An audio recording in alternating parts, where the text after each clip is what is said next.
Bakit naman po nagkaganon? Di po ba maliwanag na may salamang ka dito, Atty. Asuncion?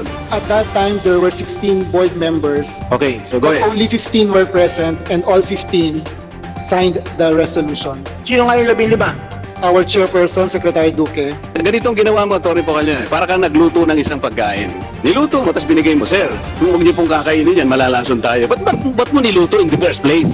Maintindihan niya na pinaglululoko mo kami. The board, sir, May nagutos ba sa'yo o wala? Yes or no lang? since the Philhealth board, sir, has the quasi-judicial authority to Oo nga, penalize. balik na naman tayo sa judicial. Anyway, Honorable Barzaga, Nagluloko Mr. na lang Chairman. tayo rito. I'm sorry. Mr. Chairman, okay, Honorable I move Fernandez. that she be cited in contempt. I second the motion, Mr. Chairman. I was about to say that.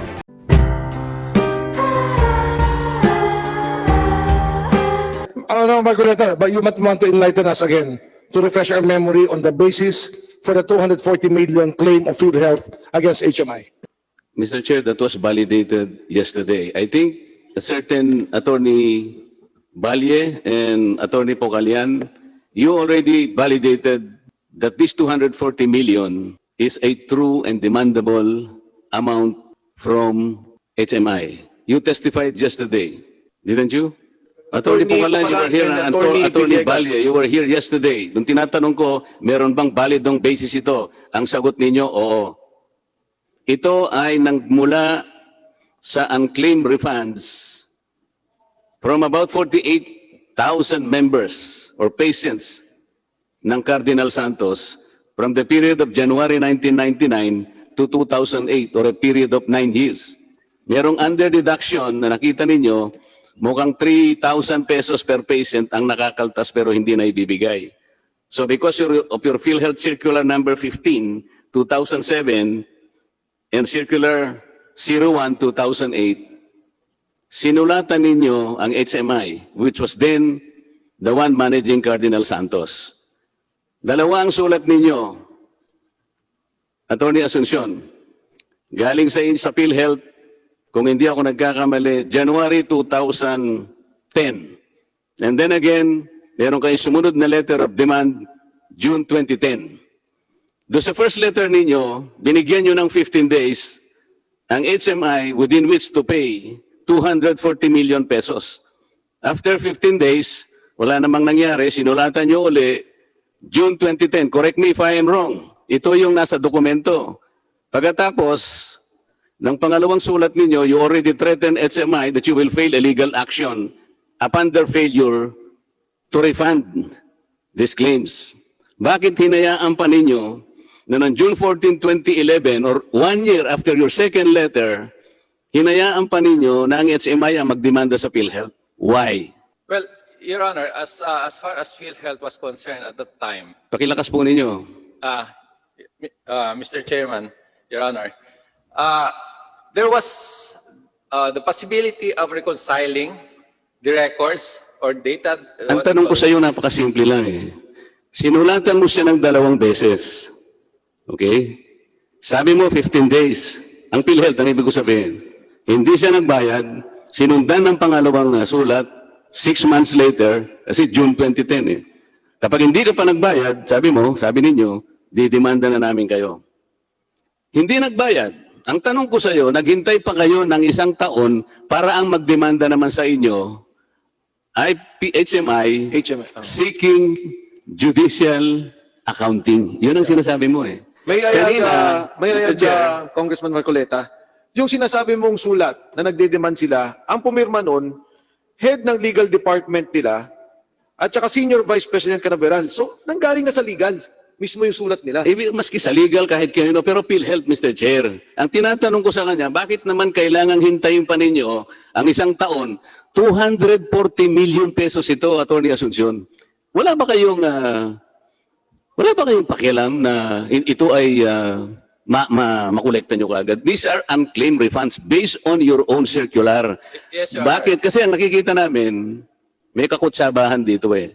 Kailangan ang magdemanda pa ng judicial accounting ay yung kabila. Hindi ba? Ang kinukwento mo kanina, kaya nagkaroon ng Board of Commissioner, ang chairman ng commission ay yung clerk of court ng Pasig, pagkatapos isa sa inyo, isa sa HMI. Yes, sir. Pagkatapos, ayun, bigla na lang nangyari, ang sabi ng compromise agreement, walang basis, inaccurate ang inyong pagtaya ng 250 million. Can you imagine that, Attorney Asuncion? Ibig mo sabihin, yung 240 million na dinemand ninyo nanggaling lang sa wala. Dalawang gentlemen ang nagsabi rito kahapon. It was based on an initial joint accounting and reconciliation between HMI and PhilHealth.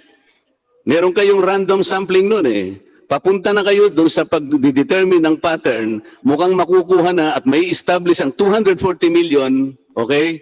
Biglang bumitaw ang HMI. Yun ang sinasabi mo. There was an initial joint accounting and reconciliation. Nung napuprove na, Mr. Chair, malamang na, biglang bumitaw. Nang nangyari, tsaka siya nagdemanda, judicial accounting. Okay. Attorney Asuncion. Ayaw mong sabihin na settlement. What word will you substitute with that? Compromise? No, Your Honor, it was based on a judgment, Your Honor. Of the Ito nga It was based on a judgment dahil hinintay mo na siya ang mag-file. Pero doon sa judgment ba? Sa judgment ba, where did the court determine to the last centavo kung kanino napunta yung last claim? You remember, 170 million ang nawala na kinukolekta ninyo. Honorable Marcoleta. No, the question, Mr. Chair, doon ba sa compromise order na yun ng court na determine ninyo to the last centavo na ito'y naibigay sa pasyente? Meron bang determination na gano'n, Atty. Asuncion? Well, Mr. Chair, Your Honor. No, sagutin mo lang. Was there a determination? Kasi ang hinahanap natin. Since the judicial accounting was made before the court, I presume, Your Honor, it was done. So that is your presumption. Kaya nga nagpunta kayo sa court Kaya ang hinahanapan ko sa court, did you review the records of the court? And from there, did you personally determine and ascertain the validity of that accounting na talagang napunta to the last person? Yung 170 million, was there a record? Was there an accounting? Your Honor, it was, the case was handled by our lawyer, the then head our prosecution department. So I presume, Your Honor, he did everything as a competent lawyer, Your Honor. You are the executive, you are the senior vice president. Yes, Your Honor. Why? You're supposed to be bound by the findings of the court. Can you not question that? Can you not trace it to the other court, to the higher court, kung sakasakali? It was a judicial accounting by the Board of Commissioners, Your Honor. So, Alam natin yun Alam natin yun. Wag mo kong palulusutin doon. Ang sinasabi ko, idinaan nyo sa korte, okay? Kunwari, para lamang may managot doon sa 170 million. Ang tinatanong ko sa iyo ngayon, was there a court determination na talagang yung 170 million ay tinanggap ng mga pasyente? Yung natitira na yun, yung hindi na ibalik sa inyo, kasi ang binalik lang sa inyo, 70. Your Honor, if with all due respect, Your Honor, I'll put it this way: we presented our evidence before the court. They presented their evidence before the court, and the court just appreciated the evidence presented, and the court came up with 70 million unpaid. You are saying that the data and statistics of HMI is more superior than your data? Na-establish ba ng HMI na mas magaling sila sa inyo sa pamamagitan ng data?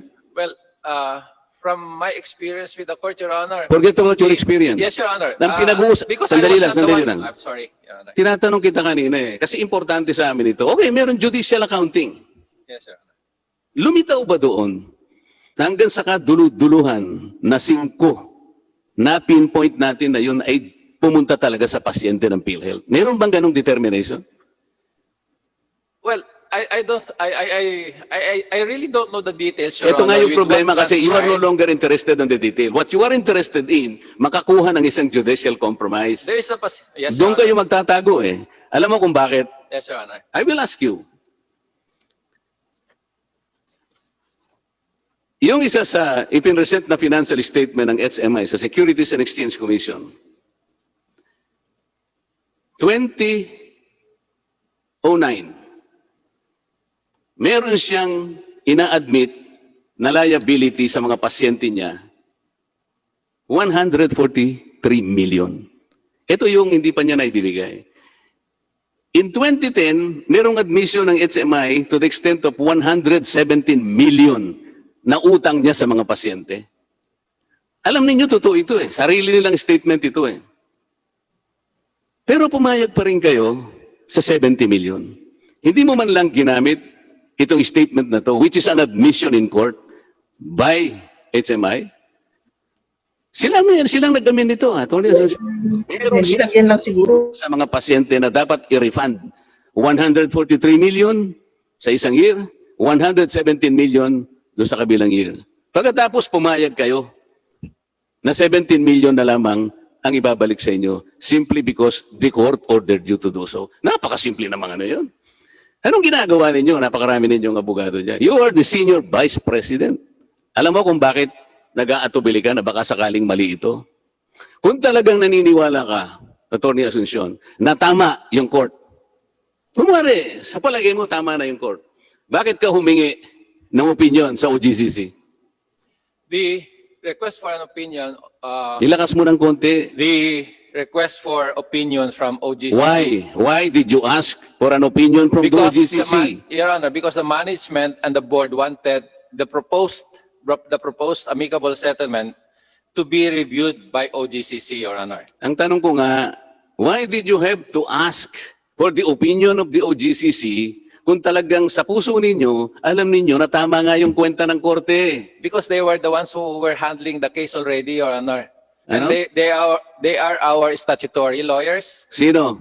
OGCC, Your Honor. Oh, what is the opinion that you get from the OGCC? What? That the proposed compromise agreement together with the amendments that the Philhealth board wanted to incorporate Kakabulol-bulol ka na were naman. reasonable. Ang No, Your Honor, tinatanong ko sa iyo, reasonable. when you sought the decision And, from the OGCC, yes. ano ang binigay niyang opinion? Alam mo? Yes, Your Honor. What is the opinion The extended opinion- to you? the opinion Kasi of the sumulat ka OGCC. sa kanya eh. Yeah, the opinion of the OGCC was the terms and conditions of the draft compromise agreement aptly protects the interests of Philhealth. That was the opinion given, Your Honor. Pakiulit mo, medyo maganda yung pagkakasabi mo. Okay. Sabihin mong mabuti. The opinion that was given by OGCC was that the compromise agreement that was presented to them for their review aptly protected the interests of Philhealth, Your Honor. So, ang malaga, it actually protected the interest of PhilHealth.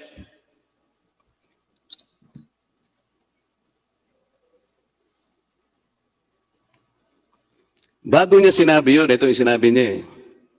On the premise that the PHIC, ito yung PhilHealth, on the premise that the PhilHealth has verified the content's accuracy, it may be given due course.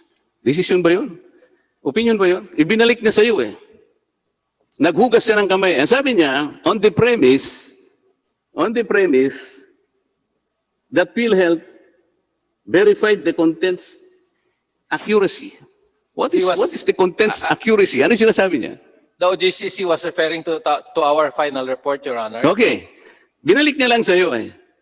Wala siyang ginawang opinion kung legal o hindi. Binalik niya lang sa iyo. Sabi niya, kung inaakala mo na okay na to, pwede na.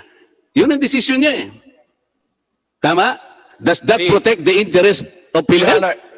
Honor, if I may, Your Honor, And then, tinatanong, does that kind of legal opinion yes, Your Honor. protect the Yes, Your interest? Honor, because they signed also the No. compromise Sa agreement. inyo niya binalik eh. On condition, on the premise kanya, that you verified the content. Kayo yun eh. Yes, Your Honor. Hindi kayo nag-verify. Ang sinabi niyo lang, ito simply the compromise. Ito yung sinabi ng korte. Ganun lang kasimple. So you are now comfortable because it passed upon the court, okay? And the OGCC provided the nihil obstat and the imprimatur, okay na.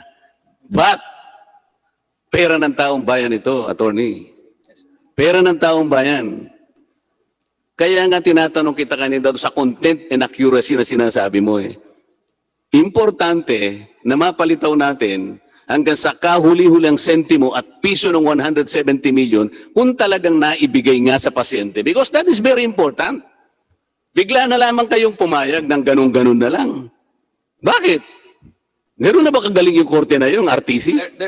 I think there was no, Your Honor, there was no claim on HMI that they have already given the balance to the members. O yun na Your nga, Honor. so what? Nasaan ngayon? Hindi mo hahanapin?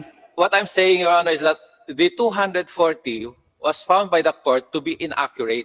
O edi kayo, edi So puro, that's the reason why. o paano ngayon? Ano ngayon ang mukha ninyo? Attorney The court Asuncion, found it inaccurate, Mr. Chair. Ano ngayon? Puro kayo mga executive, senior vice president? no, Attorney Asuncion, I'd like to follow up dun sa point ni Honorable Marcoleta. Yes, Your Honor. HMI mismo nag-admit meron silang problema sa mga pasyente nila. Yun ang nire-raise niya sa SEC. Sila mismo, sa papeles nila, sinasabi lang, meron silang 117 million, Honorable Marcoleta. Sinabi ko na sa kanya, Mr. Yes, Chair. 143. So, Sila mismo inamin nila, Mr. Chair. Kaya nga kinukonfront ko siya doon eh. Kahit na doon sa 143 million na lang siguro because they themselves admitted na may pananagutan sila sa pasyente to the extent of 143 million. Yes. Pero pumayag ka sa 70 million. Nasaan? Nasaan ang pagpoprotection nyo sa tao, sa pera ng tao? Ito yung problema. You were the senior vice president. Yes, Your Honor. What? The handling Huwag lawyer, kang Your Honor, umingiti, was- attorney. the Ha? handling Pangiti-ngiti ka lawyer, na Your naman Honor. eh.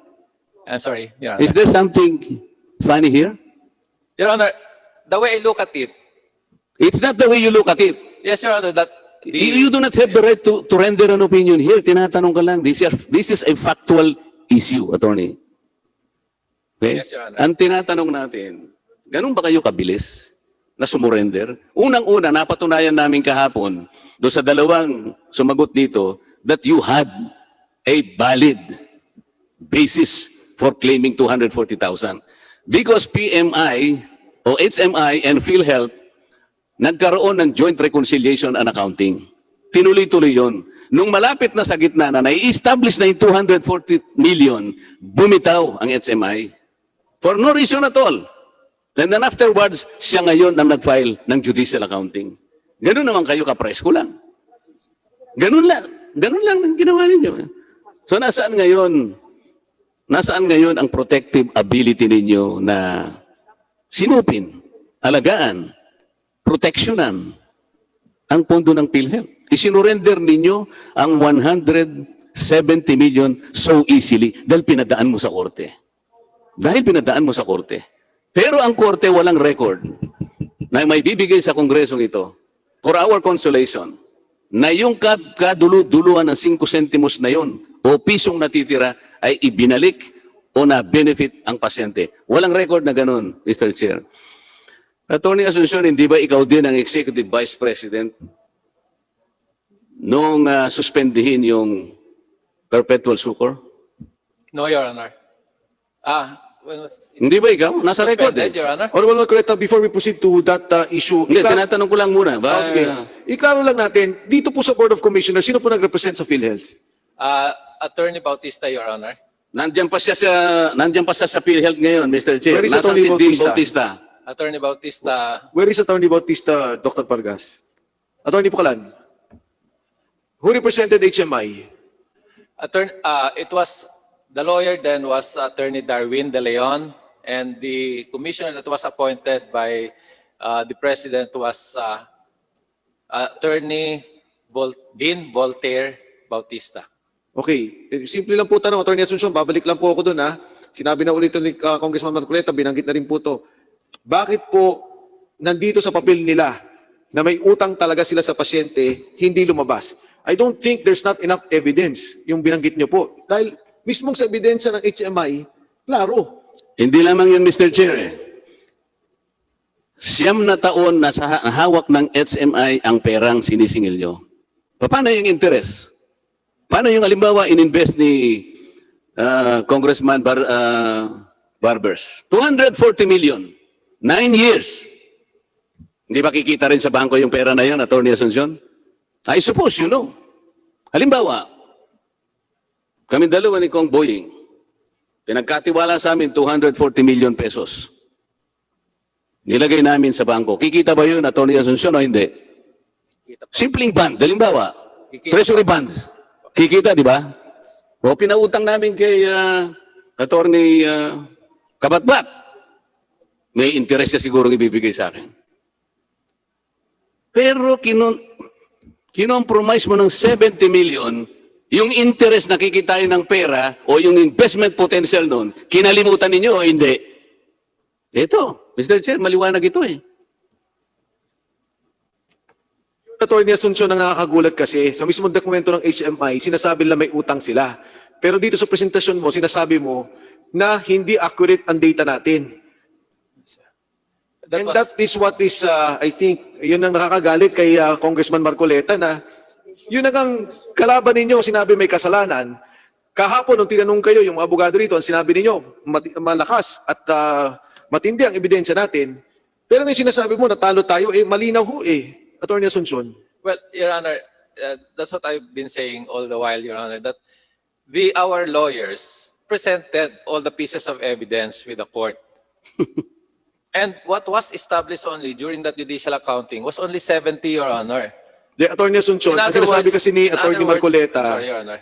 Binanggit mo na yan Ang sinasabi ni Atty. Marcoleta, ngayon nga, wala tayo sa arbitration Papakita namin sa iyo yung SEC papers, galing pa nga ito sa Philhealth. Well, Ngayon, yes. inaamin ang kalaban ninyo. Ang sinasabi ni Congressman Marcoleta, inayos.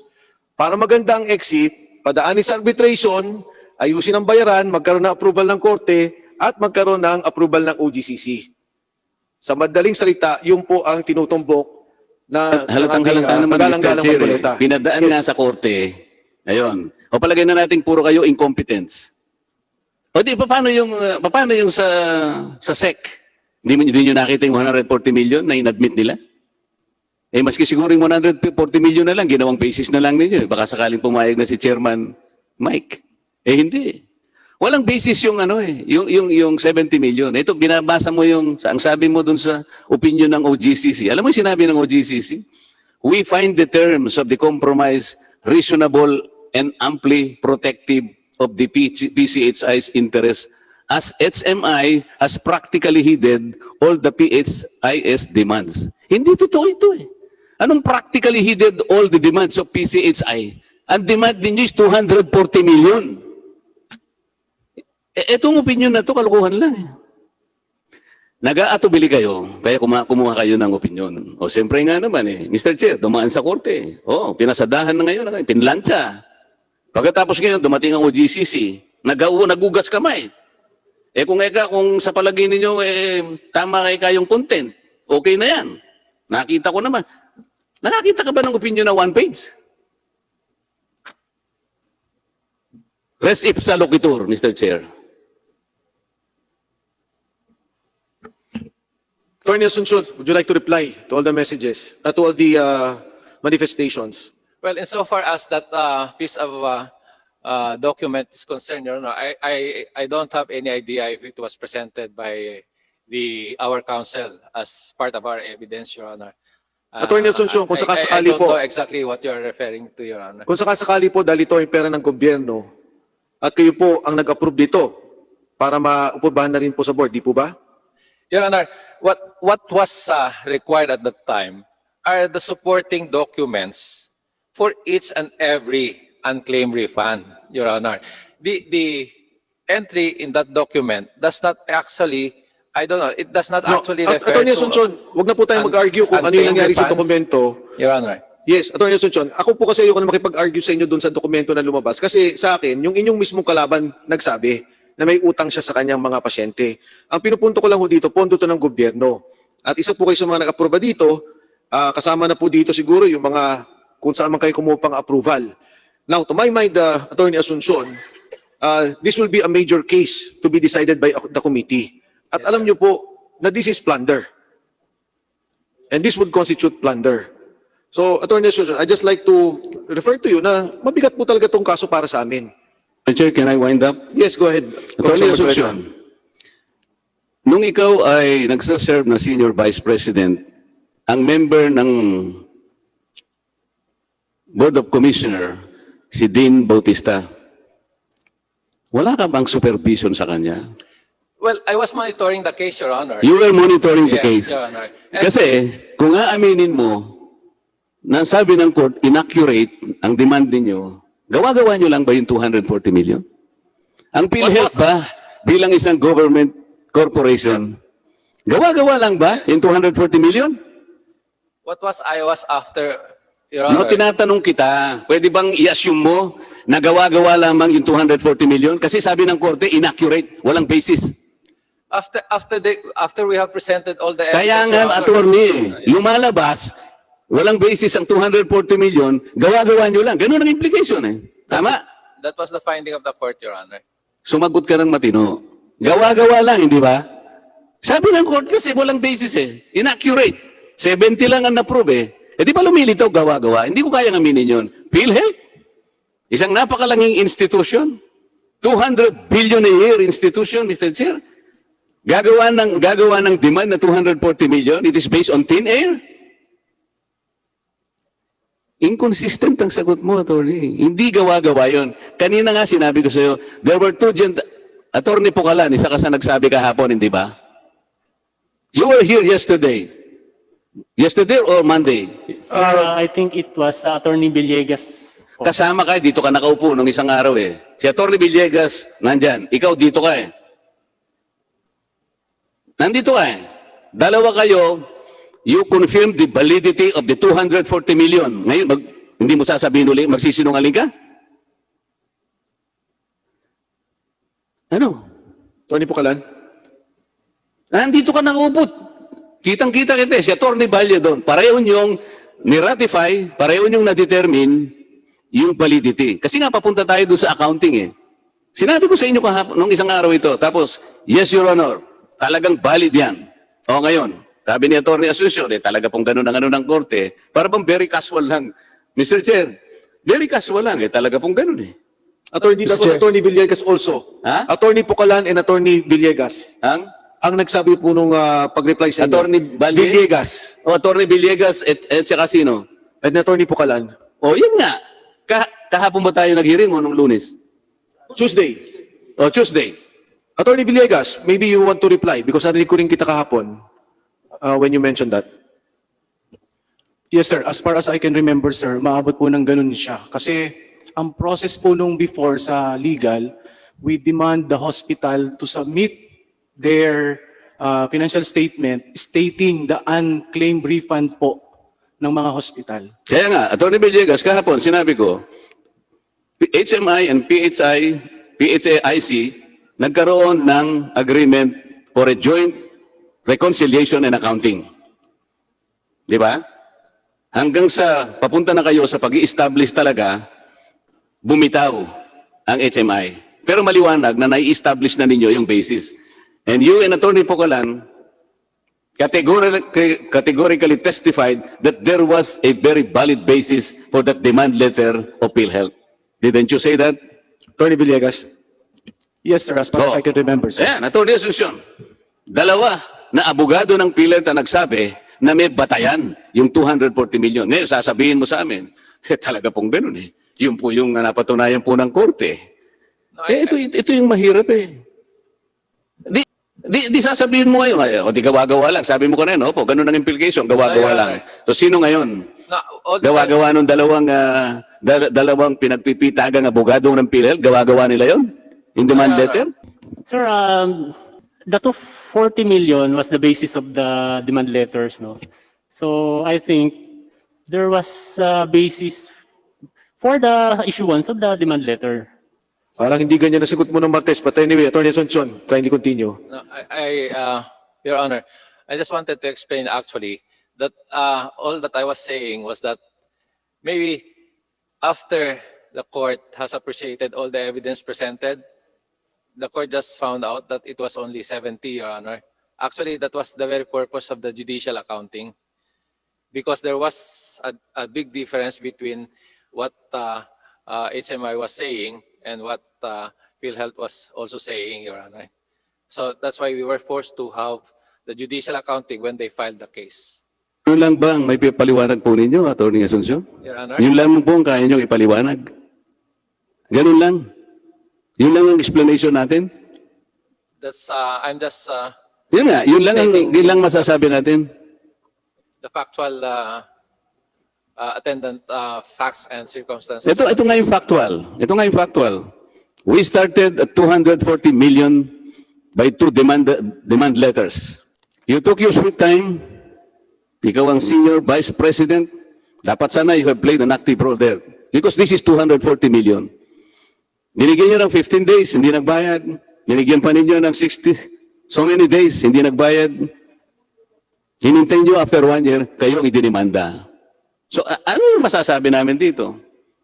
Wala talaga kayong ginawa para proteksyonan ang pera ng PhilHealth. Kasi imbes na porsigidong kayo ang mag-demand talaga, kayo dapat ang nagdemanda, halatang halata naman na hinintay pa niyong kayo ang demanda para magkaroon ng judicial accounting. Hindi ba? Ang totoo nun, 2 beses kayo sinulatan ng HMI. Nagsusumikap na, sige po, mag-compromise na lang po tayo. Ganito po, ganyan-ganyan. Di ba? Ayun. Hanggang sa dumating ang panahon, nagdemanda nga siya. Si Dean Bautista, ang dapat na nandito, Mr. Chair, sapagkat siya yung board, isa sa board, member ng Board of Commissioner. Ngayon, ang sabi mo naman, minomonitor mo, paano mo minomonitor yun? Na mas matibay pala yung impormasyon at data ng HMI kaysa sa data ninyo. Bakit naman po nagkaganon? Di po ba maliwanag na may salamang ka dito, Atty. Asuncion? Pagkatapos, sasabihin nyo sa amin, hindi naman po, kami naman po ay pinanigan po ng OGCC. Halatang halata na po ito. Mr. Chair. Mr. Chairman. Yes, sir. Okay. Yes, Honorable Barzaga. Well, naipaliwanag namang mabuti ng ating kasama na si Deputy Speaker Marcoleta ang isyong ito. 240 million, naging 70 million, nagkaroon ng diferensyang 140 million. Sino yung present? Are you asking who was present during the meeting, Congressman Barzaga? Ng modification or amendment or the change of the... Ang unang tanong ko dito, at Honorable Barzaga, all members of the board were present nung ginawa to? Hindi, di ba? Sir, at that time, there were 16 board members. Present. One was absent, sir. Okay, so go ahead. Only 15 were present and all 15 signed the resolution. Sino nga yung 15? Our chairperson, Secretary Duque, acting PCO, Dr. Ferrer, CSC Commissioner Valderosa Jr., DSWD Secretary Bautista, the alternate of DILG Secretary Anyo, Secretary Bello, SSS President Attorney Dook, the alternate of Secretary of the Finance, the NAPSI Vice Chairperson, Mr. Alerosa, OFW Sector Representative Dr. De La Serna. Secretary of the board, did you ever tell them or advise them, sir, huwag niyong pipirmahan yan, delikado po tayo. Did you do that? Did you do that? Sir, we presented to the board Hindi ko sinabi kung pinresent mo. Pinresent mo talaga eh. Ang sinasabi ko lang, did you ever advise them? Kahit nga halimbawa personal, sir, pag-aralan muna nating mabuti. Did you do that? Kasi sabi ni Atty. Pocallan, di ginawa niya ito, Pero winarningan ko po sila kinusyo ko. Ganito ang ginawa mo, Atty. Pocallan. Para kang nagluto ng isang pagkain. Niluto mo, tapos binigay mo, sir, kung huwag niyo pong kakainin yan, malalason tayo. Ba't mo niluto in the first place? Ganito lang yan eh. Alam mo, kahit na yung mamamayan natin, kung nakikinig sa atin, maintindihan niya na pinaglululoko mo kami. Atty. Mangawang, abogado ka naman, ikaw ang corporate secretary, hindi ba? Ang tinatanong ko lang naman, siyempre may kakilala ka naman sa mga board. Yung mga board natin, hindi naman sa dami ng ginagawa nila. Siyempre, kung ano yung inihain mo, niluto niya eh. Niluto niya.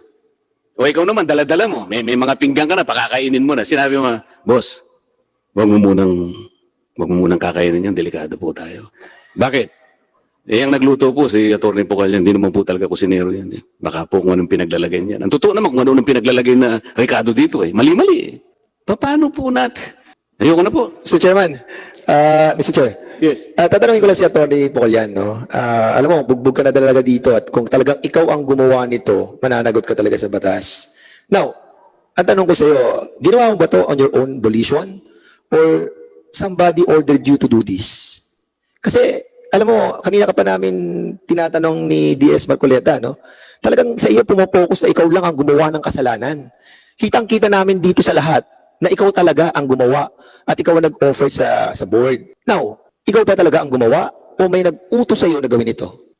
Atty. Pocallan, let me just remind you that you are under oath. At lahat po ng sinasabi niyo dito, we will use in a committee report. So, pwede kung magsasalita na kayo dito. This is your chance, Atty. Pocallan. This is your chance. Another thing, just a warning, attorney, this might be a ground for your disbarment for rendering an opinion that a decision of Court of Appeals can be modified by an administrative body. Sige, Atty. Pocallan, maaari mo ba sagutin ang katanungan? Again, sir, I stand by that opinion. No? May nag-utos ba sa'yo o wala? Yun lang ang sasagutin mo. May nag-utos ba sa'yo o wala? Yes or no? The board, sir, May nag-utos ba sa'yo o wala? Yes or no lang? wala naman po, sir. So wala nag-utos. Opo. So lahat ng responsibilidad ay inaako mo. I stand by, sir, by that opinion because that was also affirmed by the OGCC. Then, although I warned the board that there will be a possible Remember, perception Atty. Pocallan, you are under oath. Ha? Just one, You are final under question. oath. Attorney Barzaga. Congressman Barzaga, I'm sorry. Right now, do you think that you can change or modify the decision of the Court of Appeals, which is already final and executory? Attorney Based, sir, Pocallan. on the exception, sir, What exceptions? there's an exception on the substantive, No, pag sinabi natin substantive exceptions, justice. ang mag-change will be the court which render the decision, but not another agency. Yung ba sinasabi mong exceptions, PhilHealth ang magde-determine kung pwedeng palitan o hindi? Sir, because under RA 7875, Hindi nga, tinatanong ko na lamang, yung sinasabi mong exceptions na pwedeng palitan o i-modify ang decision ng Court of Appeals. Ang magmo-modify ba o magpapalit ay ang board ng PhilHealth o opisyalis ng PhilHealth. yes, sir, because the quasi-judicial power is vested in the Hindi nga, PhilHealth pag board. sinabi natin judicial powers, does PhilHealth have judicial powers? Quasi-judicial power, sir. Oh, ang judicial power, ako Penalize, tatanungin mo, very clear sa Constitution. Judicial power shall be vested in the Supreme Court of the Philippines. Executive, sa Executive Department, legislation sa amin.